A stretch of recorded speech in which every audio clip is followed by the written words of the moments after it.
Fulbright, and here with me, as always, is my awesome co-host, Austin Fuller. Hey, everybody. So we're going to be diving into an interesting email using some assumptions to try to win a conversation. So, Austin, why do you think people should be listening in today? So there's a couple reasons. First off, we're going to look at storytelling gone wrong. I think there's a good way to tell a story and a wrong and a not so good way to tell a story.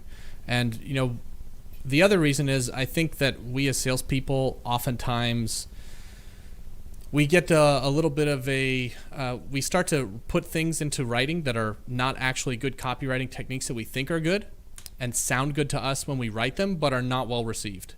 And you'll talk a little bit more about a good way to use assumptions and a bad way to use assumptions. And the problem is that this email particularly is bookended with assumptions.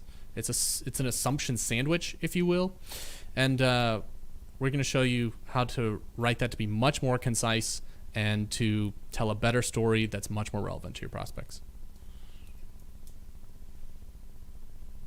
Awesome, Let's jump awesome. in.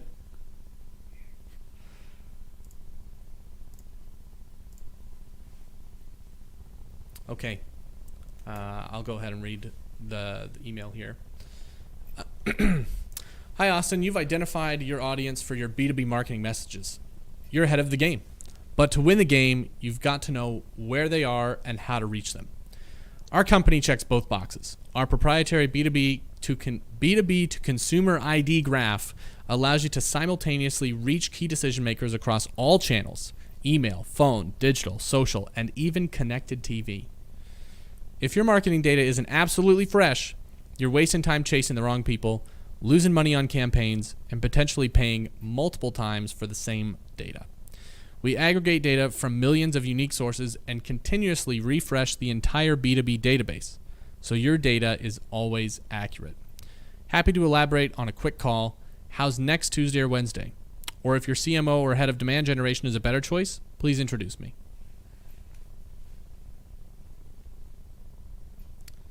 Okay, let's see if I can fit everything in here. There we go. All right, Grayson, what do you think of this email? Yeah, so to kind of go top level here first, I've talked about this in past episodes about this idea that every sentence needs to work together and kind of be on this similar train of thought so that it's easy to digest, it's easy to re-reference, and it makes sense when people read it. And the big problem I have with this email is that it tends to just go onto different topics. So it opens talking about the challenges of where and how to find data in general. Then the next line talks about the fact that they have good coverage. You can get it on all channels. And then they go into another line talking about the challenges of not fresh data. And I see companies do this where, you have multiple features or benefits that you can throw at a client or a potential prospect. And the challenge is, unless you do additional research or have some pre-qualifying criteria, you don't really know which pitch or which use case is the very best to bring to them. What you don't want to do is mash everything you've got into one email so that you're talking about like 4 different things at once, hoping that something will stick. Before we kind of get into the copy or into anything specific, I just wanted to address that. When you are writing emails, it's best practice to stick with an idea, a single train of thought, talking about 1, maybe 2 things that you think they'll find relevant. Every additional thing you add, every additional question, every additional kind of like topic that you add to your email decreases a person's ability to understand your message. And people have limited time and don't really like dealing with salespeople. So it also decreases the chance that people actually follow through on what they're reading. Yeah, I think when I read this, you're right. They do go in several different directions. And there's a couple of I think that's where people go wrong with storytelling, is that they try to tell their story to the customer, right? And this is a really well written way to explain what you do. It's kind of veiled, right? The vendor is actually pitching themselves, but it's just written like a customer story, and that's why I think it goes in so many different directions. And I think that we as salespeople, we can get, and as especially if you're an SDR, if you're new to an industry, if you don't 100% know what it's like to be to be in the day-to-day of the people you're reaching out to, you're going to try shotgun approaches like this. I think it's easy to try and toss out several problems in one email, just trying to see what sticks, or try to get somebody to say, oh yeah, I have that problem. Whereas had you either made it more focused or made a few less assumptions and stuck to one problem, right? If you stick to one problem, you can make fewer assumptions. If you look, there's a lot of blue in here, and I think it's because they're going in different directions, so they have to make an assumption for each of the areas they're trying to address. Yeah, I agree. And to kind of hop into the assumptions here, I think we talk about this word a lot on this show, the idea of making an assumption in an email. And I feel like it gets a lot of trash, but there are different ways that you can make an assumption about something that doesn't have a negative impact on your outreach. It's all about how you frame it. And the big thing that stuck out when I first read this email that I tend to never do. When I write emails, I try my very best not to ever do this, where you use the words you've, your, you are, you never want to be in a position to where, however big your brand is, however cloudy or successful you are as a salesperson, it doesn't really matter. Buyers don't like to be accused of wrongdoing, accused of missing out on something, or accused of being incompetent, or incompetent, not competent enough to see that some change needs to happen. We talk a lot in sales about this idea of like discovery needs to be kind of like a place that a buyer gets by themselves. It shouldn't be rushed, forced. It shouldn't be feeding information in their throat until they agree. It should be a natural progress where they realize that something needs to change.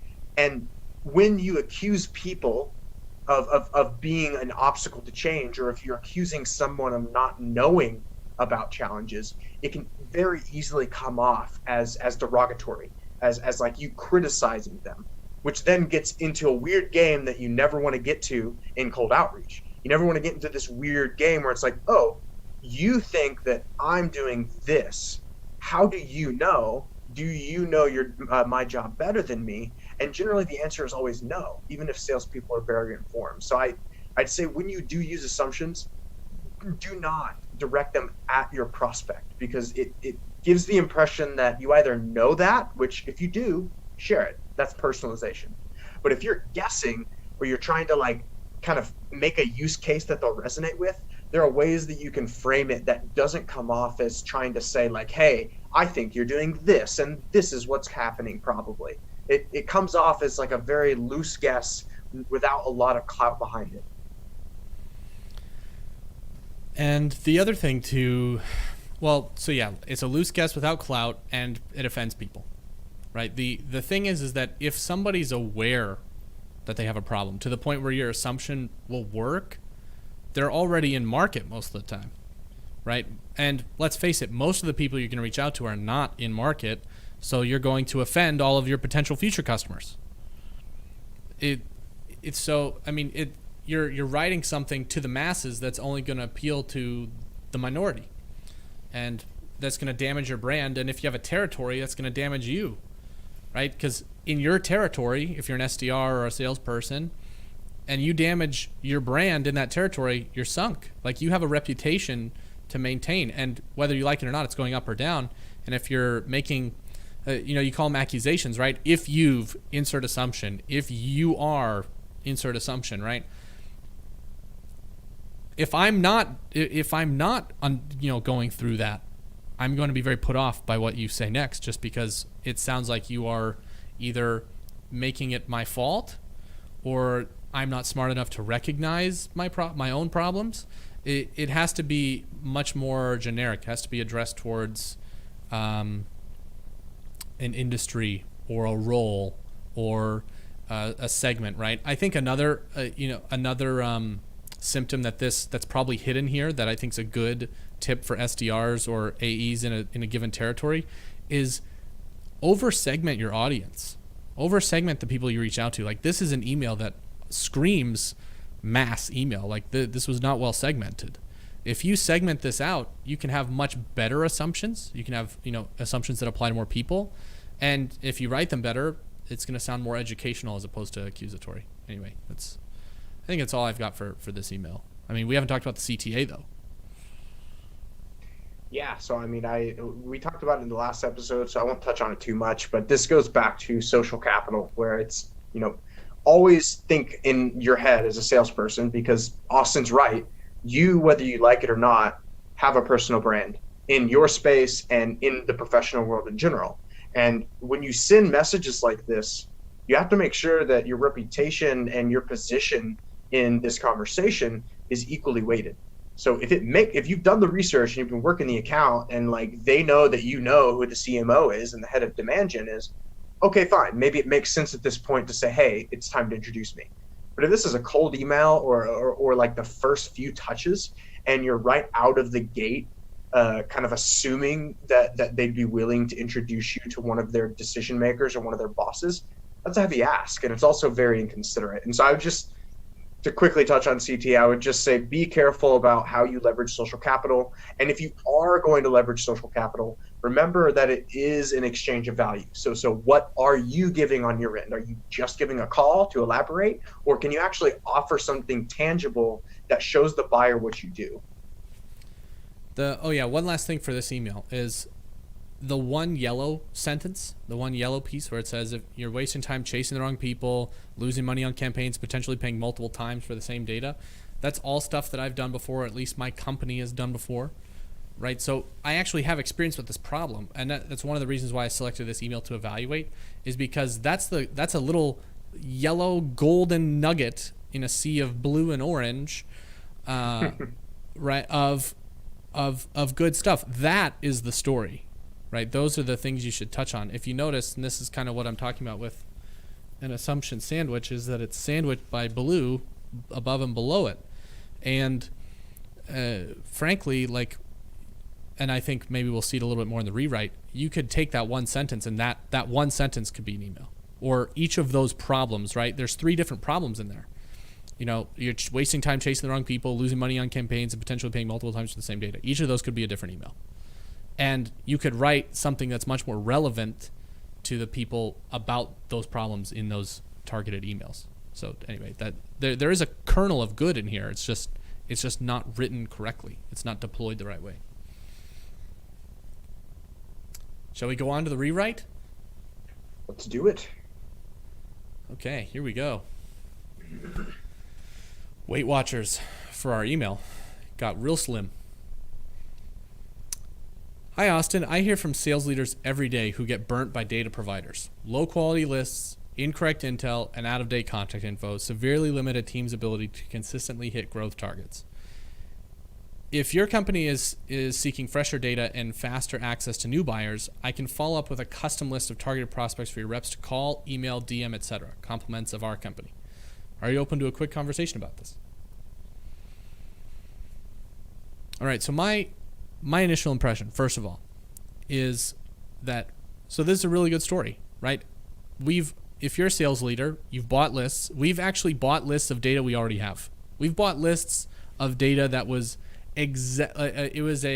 so we'll buy, so for example, we sell to restaurants and franchises, and we'll buy a list of people that claim that it's very accurate, custom data, blah, blah, blah, all this stuff, lasers and spaceships, and all the bells and whistles, and we'll get it, and it's just they just downloaded the PDF off the franchisor's website, the same as we did, right? So that's happened a ton, and it really does limit our team a bunch if you can't have contact info to the right people, as it does in any industry. So it's a problem I have. And the other thing that I really love about it is that the ask is really easy to say yes to, right? The call to action in this not the CTA line, but the give, right? The thing that you're giving, hey, we'll give you a custom list of targeted prospects for your reps to call for whatever you want, right? This is easy for me as a sales leader to say, yeah, let's have a call about that. I would love to talk about you giving me a list and seeing if you're good. Yeah. And I tried to correct both things about the last email. From my side, I tried to show how you could better use assumptions to actually drive interest rather than push away people. And then I also, to your point, Austin, I tried to show a better way to use stories to actually get somewhere rather than just telling stories to run into a pitch. And I'd say for anybody who is trying to reach out in a space to where you have multiple angles to go to, varying success rates, and especially if you're going after various target segments with different personas, maybe entirely different industries, you've got to be able to find where the value can come from. And so when I wrote this email, I knew right off, well, if I'm trying to sell people data, I know that sales leaders hate data providers, and they just, that most of the time they get burnt. If they don't get burnt, they're always looking for a cheaper, faster, better source. And so I use that. That's valuable in its own, that I, as a salesperson in the data space, are willing to share my knowledge with conversations with sales leaders. And the second thing I thought of is like, calls are great. Everyone wants to get on a call. Everyone wants to get on that discovery call. But you can get on a discovery call without ever mentioning that as a step. Like, honestly, if you're going to sell someone a product that involves data, as small as it, who cares how small it is, you can offer some sort of sample. If they're qualified and interested, they'll agree. And then you can say, okay, cool, let's hop on a call so I can talk about your targeting requirements. Or, okay, cool, let me connect you with our, success consultant who's going to go through our platform with you and show you how you can do it yourself. Something like that. You can position next steps without actually having to clearly state your intentions. You don't always have to be like, I'm reaching out because I want 30 minutes on your calendar to talk to you about our product. There's so many different ways that you can get people to that outcome without mentioning that. Yeah, I think so that's a good point. The reason I would be happy to do this is, one, because I stand to gain a lot, right? I stand to, and very little to lose. I think that, if you, SDRs should get creative with how they get meetings, right? People want to meet because it's worth their time. And frankly, look, we've done a really poor job as sales leadership, at least as far as the philosophy, right, of making the discovery call valuable. The discovery call is really one-sided. And so if you're an SDR and AE out there, find ways to make your first call really valuable. And to leadership that says, no, we don't want to do that, well, my counter to you is that, guess what? The unqualified people that come through that you give away a small sample list of data to is going to do way more for your brand than the offensive email that you're sending above, right? At least you're getting in front of people. At least they're seeing the product. They're having an experience with your company. I can't remember. There was a stat a long time ago that I read that, like, once somebody is like interacted with someone, they're X% more likely to do business with somebody. I don't know the stat, but anybody would expect that if you have a good first interaction with somebody, even if they don't buy right now, they're much more likely to buy from you in the future. So exactly. I think that's a really good point, because if you compare like this option we're talking about versus what most salespeople do, which is simply keep reaching out to the same decision maker, trying to get them on a call. Like, imagine the angles we have here. Even if we don't get on a discovery call, let's assume this person no shows at some point. Okay. But still, if someone follows up and replies to me and says like, hey, sure, I'm interested in learning more about this target list. Well, right then and there, as a salesperson, boom, I've leveled up my access. I can now reach out to your CMO or your head of demand gen and say, hey, I just connected with Austin about getting a targeted list of prospects for your reps. And I just wanted to touch base with you guys to make sure that this list is as valuable as possible for this team, right? Like, just the fact that someone has responded to this email gives salespeople so much versatility in how they can actually go about moving the deal forward.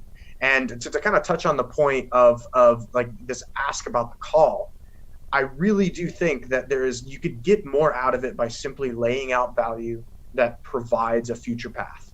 Because in this instance, we need a discovery call. Discovery calls are valuable. We know this. And so if someone does agree to this claim, they see something worth it out of them.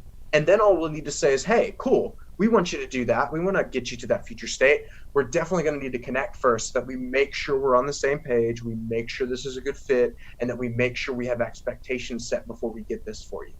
It's a reasonable ask, and that is a much better time to ask for a discovery call rather than, hey, you don't know me, this is my first email to you, here's what we do, can I have 10 minutes on your calendar? The framing there is totally different, and like you said, the actual value of getting on that call changes, because instead of it getting on a cold call, or sorry, a scheduled call after getting cold outreach with a random salesperson, you're talking with a brand who you should already know, who's willing to put their resources on the line to add value to my team, and all they need is a little chat. Two totally separate worlds, and it's all just how you simply frame the ask. And I think so. At least what I find happens in a lot of orgs, with a lot of AEs and SDRs, is that they don't get that flexibility, or they don't get that opportunity. They're told to like just push for the discovery call, right, and just push for the 30 minutes on the calendar. And I don't know how much longer that's going to work. I think it works well enough right now that people aren't changing. I also think that it's going to continue, just like how cold email is becoming less and less effective. And now you can get away with it if you write good cold emails and you're a good writer. It's still really effective. But I think just like everything, the returns diminish over time. And so I think if you have the flexibility now as an AE or as an SDR to creatively incentivize your discovery calls, I would definitely start doing it. I mean, it's going to become a thing. Like, there's just going to be a time where people are just going to not respond to the front-loaded stuff. And I think partially the outcome that sales leadership is looking for is why the emails get engineered so poorly, right? Because they're trying to reverse engineer an outcome that isn't desirable in the first place. I think, there's maybe a couple of different ways you could engineer this email just by keeping that second paragraph the same, right? About the giving the targeted list. You could introduce it right when you have a good offer, your copywriting becomes much easier, because now you could name a number of problems in that first line that are relevant, that will get you to that end result. And so I think as an SDR, you need to be thinking about, how do I make my discovery call? Well, ultimately, what's a discovery call for us? How do I make it a worthwhile call for the prospect? And then my copywriting probably becomes a little bit simpler once I've provided value, as opposed to trying to make the cold email the value. And now that I've emailed you, give me time on your calendar. Exactly. Yeah, I think that's a good kind of best practice that I would like to see in 2021, is kind of a shift away from seeing discovery call and meetings as like this end all be all, and like that's the thing that you got to like bring to the table. I think, like, yes, you need it, but there are a million different ways and a million different offers that you can give to people that will lead to a discovery call. But it's value that you're offering, rather than saying, hey, I maybe can help you out. Can I talk to you and get some of your time to see if maybe this is valuable for you? Like, I feel like people are shifting past that. In fact, to your point about this kind of like CTA about just direct asking for calls, I feel like it's already getting phased out. The advent of Calendly's has started to turn B2B sales more into a B2C game, where now people are sending emails with simply like weird call to actions that aren't really questions, and a Calendly link that bottom of funnel people will click through and convert on. I feel like it's really kind of transforming into a B2C space. Okay, backing up, kind of refocusing on the rewrite here. The last thing I wanted to touch on was the intro.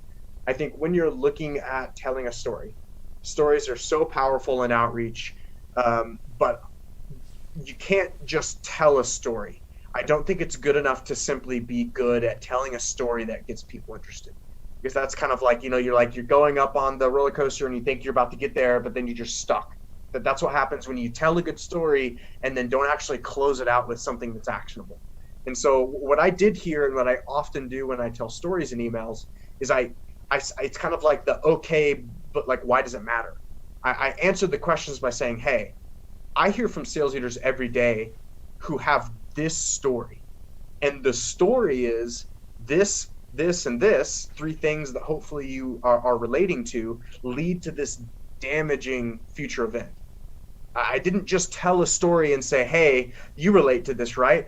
I know who you are. You should get on a call with me. No, I gave them a big reason to get on a call with me, Because if they didn't already know, they should know that when you get burnt by data providers, not only do you lose ground, and you probably lost ground in the past, but you're behind and lose ground in the future. And so I'm trying to frame the conversation around the specific topic I'm interested in. I took the one topic from that original email that I liked, which was talking about basically bad data, low quality lists, and I focused exclusively on that. In each sentence, I'm using the story about data quality to then talk about, hey, if you're seeking better data, let me show you what better data looks like. And so that'd be my final thoughts there is when you are telling stories, make sure to have something coming with it that actually drives action. Stories alone tend not to motivate much unless there's some sort of direction that they can go with it. Yeah, and I think you did a really good job of demonstrating how to take a story and move it in, like your what you do to provide value is perfectly related to the story you tell, right? I think that's something that I would be tempting is just because you have a really compelling free giveaway or something of value to get out of a meeting doesn't mean that your email will definitely convert, right? You can have a really cool freebie, but if you're not telling a story that's tied into it, the reason this works so powerfully is because most data providers make you pay up front and then you find out later that the data's bad. Whereas Grayson doing the opposite. He turns it on his head. He says, hey, most of the time, then that's the story he tells. Hey, most of the time people make you pay up front and you get bad quality data and that hurts you being able to grow and hit your growth targets. Well, guess what? If you're looking for better data, I can provide you a really targeted list up front. Do you want to chat? Do you want to chat about it? Right? That's why it's so compelling. I mean, you can be compelling without all of those ingredients to a degree, but it limits it. Having all of them together is what makes it very compelling. Yeah. And I think, to go beyond the value, right? I mean, let's say that the company is inflexible and you can't offer lists. I think just this format, this template itself, you can plug and play a lot of different versions here where you say, hey, story, if company is seeking fresher data and faster access to new buyers, I'd love to share a demo. Or maybe say, yep, I'd love to show you a sample list, because a lot of times what data providers will do is they'll update and maintain a few targeted lists in specific industries that are just ready to go to show to buyers so people can get a feel for what the data looks like. And so there are so many different ways, but the point is the offer is valuable, but you need to highlight why it's valuable to them and now. That's why I told the story the way I did at the very beginning in the first place. If I would have just said, hey, I hear from sales leaders every day who get burnt by data providers. If companies seeking this, I'd love to follow up with a list. It's the same feel, but there's no impact. I didn't describe the problems. I didn't try to get relatable with them, and I didn't dive into the pains. I think when you start to hit on the things that drive emotion for people, either kind of like pain and remembrance of bad historical experiences, or kind of future events, or maybe kind of looking at like a solution to a problem. You need to make sure that you connect those to your outreach. Like don't just throw them into the pitch, and don't just exclusively focus on like, hey, I see that you're really hurting, let's get on a call. Like you need to tie these really powerful pieces into your copywriting. And that's why when you use stories, I would definitely focus on like pains are the easiest to write stories about. I noticed that these types of companies experience this, which can lead to this, or which risks this. Once you can get that down, it gets a little bit easier to start building different types of stories. I think that's a good note to end on. Well, feel free to steal this template. It's awesome. Like Grayson said, you can plug and play a bunch of stuff from it. I'd like to thank everybody for joining us. Please send us your cold emails. Connect with us on LinkedIn. Again, join us on here. Subscribe to our YouTube channel. Leave a comment below with any questions you have, or if you have a section of your cold email you'd like us to rewrite, we'd be happy to take a look at it. Feel free to do that. We are hungry to rewrite cold emails. Awesome, guys. Hey, make sure to subscribe, give us a like if you haven't already, and everyone have a wonderful new year. Have a good start to Q1. Thanks.